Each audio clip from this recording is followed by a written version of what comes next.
سوال من به شما چنین است: من در یکی از امر معروف های شما شنیدم که 7 گناهی هست که آدمان از رحمت پروردگار بی نصیب می شوند. برای مثال با دست ریزاندن شهوت در حالت حیض، با زن خانه‌داری کردن یا به حیوان رسیدن. اگر بنده یکی از این گناه ها را در آوان جوانی از روی نافهمی کرده باشد، حالا پشیمان شده توبه کند، آیا از رحمت خداوند بی نصیب می شود یا نه؟ یعنی ما 7 گناه گفتیم که حدیث پیغمبر است که روز قیامت از رحمت پروردگار دور هستند. که چگونه که این برادر 3 گناه این یادآور شد.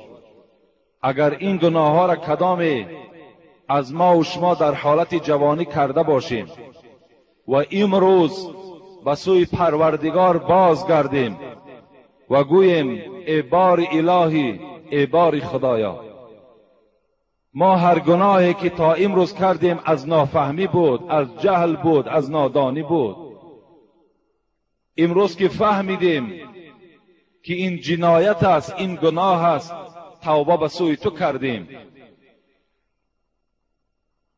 خدایا مرا ببخش. خداوند شما را میبخشد. رسول اکرم میگوید التائب من الذنب کمن ذنب له. توبه کننده از گناه مثل شخصی هست که گناه نکرده باشد. من دیروز در نماز عید به همه شما خبر دادم و در باب توبه کمی صحبت کردم.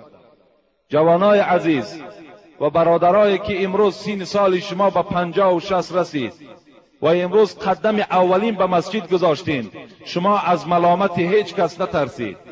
خداوند شما را همچون بنده به درگاه خودش قبول کردگی است.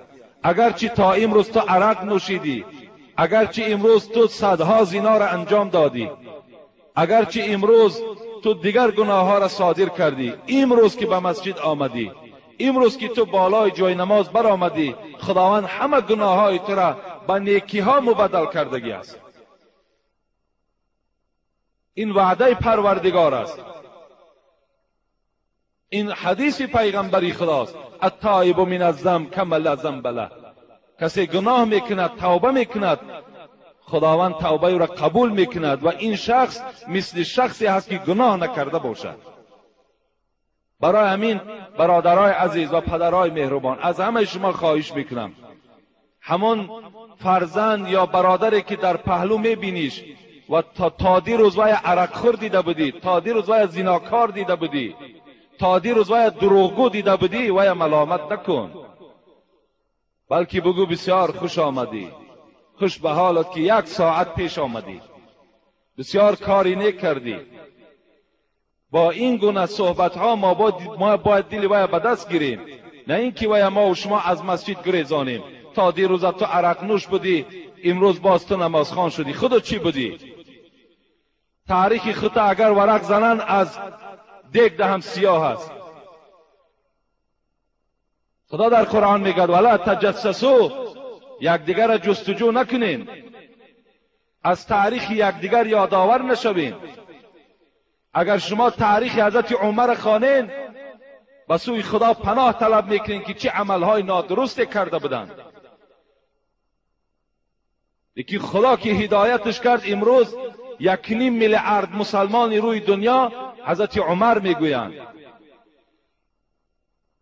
دحیه کلبی 60 سال پادشاهی کردند، میگوید 60 نبیره و دختری خودم به دستی خودم قتل کردند. لیکن خداوند بخشیدش. وقتی وی لا اله الا الله محمد رسول الله گفت، خداوند از کل گناه های او درگذشت. برای همین هر یک انسانی که توبه میکند به سوی خدا بازگشت دارد. من برای همه شما سخن خدا و پیغمبر اعلان میکنم که خداوند شما را بخشید. 10 سالی که تو گناه کردی، 10 سال تو نماز خواندی، 10 سال تو عبادت کردی. ناامید نشو، بلکه آمده از صحبت ها برخوردار شو. عبادت تا 2 چند کن، آب چشم تا زیاد کن. و این دروغی که این برادر گفته است، برای آنی که در کار حکومت برای او یگان سختی نرسد، این من حتی از یک داملای کلان پرسان کردم، اون حضرت گفتن جایز است، جایز است که برای اگر نماز و اگر یگان دروغ استفاده برده و آمده نماز خواند. اگر چنده که مثال دروغ در حدیث های پیغمبر میگوید برای در حرب، یعنی در حالت جنگ، الحرب خدعتون گفت از پیغمبر، جنگ خودش فریب است، یعنی جاتا از اینجا ایواز میکنی، از اینجا ایواز میکنی برای دفاع کردن جان خود از دشمن. این هم یک نمود فریب است، این رسول اکرم اجازت دادند. و دیگر فریب، این دیگر دروغ جایز است اگر بین دو آدمی که قهری باشند. ما رفته پیش او کس میگوییم که وی بسیار پشیمان شده است، حالان که وی پشیمان هم نشده است. ولی امروزه قهری های ما و شما برعکس تکبری دارند، فخر میکنند. اگر ما رفته از جانب اونها گوییم که وی پشیمان شده است، وی خودش را هر روز ملامت میکند که این چی کاری نامعقول بود، اگر این گونه از سخنهای دروغ هم استفاده بریم تا که دل وی نرم کنیم و اینها باز با یکدیگر آشنا شوند، این دروغ هم جایز است. و دروغ دیگری که جایز است بین زن و شوهر، اگر یعنی جدایی اگر پیدا شده باشد، اونها را باز برای یک جا کردن و زندگی اونها را مستحکم کردن. اگر ما دروغ هم که گوییم، پیش زن رویم گوییم که مرد پشیمان شده است و این میگوید که کاش که یک بار دیگر باز زندگی کنم، و پیش شوهر رفته مثال از حساب زن گپ زنیم که زن تو هر روز گریان است و باز زندگی دوباره میخواهد. این گونه سخنهای دروغ هم اگر استفاده بریم برای یک جای شدن زندگی اینها هم جایز است. السلام علیکم داملا حاجی میرزا. داملای عزیز، همه آبادی مسجد از برکات شماست و ما نیز از 90 کیلومتر پیش شما می آییم و روز و شب در حق شما دعا میکنیم. یک سوال داریم، آیا در قبرستان اگر در پهلویت شخصی را بیارند و گور کنند، از او ضرر یا فایده هست یا نه؟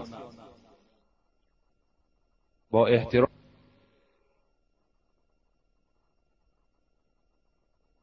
آیا در قبرستان اگر در پهلویت شخصی را بیارند و گور کنند، از او ضرر یا فایده هست یا نه؟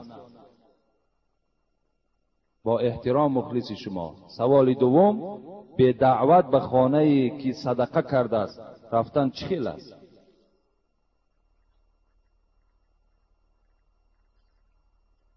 اگر ما و شما در گورستان، این سوال این برادر این است که در گورستان اگر در پهلوی تو نفر را بیارند، آیا از حساب او همون همسایش عذاب یا راحت میبیند یا نه؟ در حدیث های پیغمبر میگذارد، در قصه ها هم میآید که از پیغمبر خدا این سوال کردند: ای پیغمبر خدا، اگر در قبرستان در پهلوی من یک شخص نیکی را، خوش اخلاقی را اگر آورده و گور کردند، آیا از او به من یگان فایده هست؟ رسول اکرم گفتند آیا اگر وی زنده میشد و اگر همراه او تو یک جا بودی یا در همسایگی او زندگی میکردی، آیا از او به تو چیز فایده میرسید؟ گفتم بله فایده میرسید. گفتند مادامی که اگر در حیاتت در پهلوی آدمی نیک باشی، در همسایگی آدمی نیک باشی، از او به تو فایده که رسد، در مردن هم انا همین احوال است. ربنا آتنا فی الدنیا حسنه و فی الاخره حسنه و قنا عذاب النار برحمتک یا ارحم الراحمین.